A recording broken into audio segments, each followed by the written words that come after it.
Kung ano ba naman tong si Des hanggang ngayon wala pa. Nung oras na, hindi pa umuwi.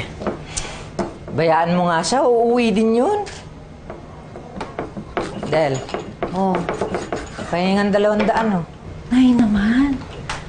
Nag-aalala na nga ho ako dito sa apo ninyo. Abay, peperahan niyo pa ako. Wala ho ako ibibigay sa inyo. Walang ibibigay. Eh, paano kasi inubos mo na dun sa anak-anakan mo? Hindi ba?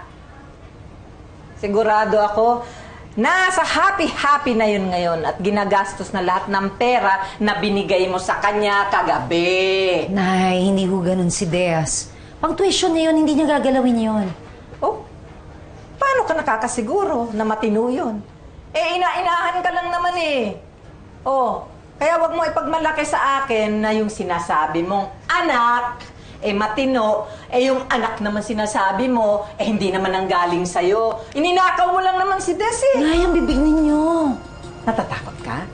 Natatakot ka? Baka marinig ng kapitbahay na ninakaw mo na si Des! Ano ba? Tumigil na nga kayo! Eh, totoo naman eh.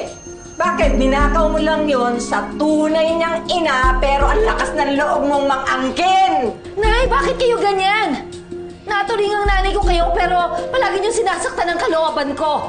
Wala kayong karapatang saktan ang damdamin ko. Dahil pabigat lang kayo dito. Matagal na kami nagtitiis at nagtitipi ng anak ko sa inyo. Kaya please, lumayas na kayo dito! Lumayas kayo, Nay! Ah, walang hiya ka? Talagang lalaban ka! Lalaban ka! Nay! Anak lang kita! Walang hiya ka! Tama na, Nay! Tama na! Nay! Ano? Sorry po! Ano ba? Nay, tama na! Ano? Sige, Nay! Subukan niyo!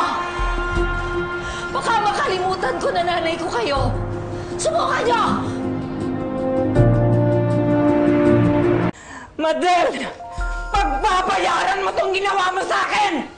Isusumpa kita! Pagsisisihan mo to!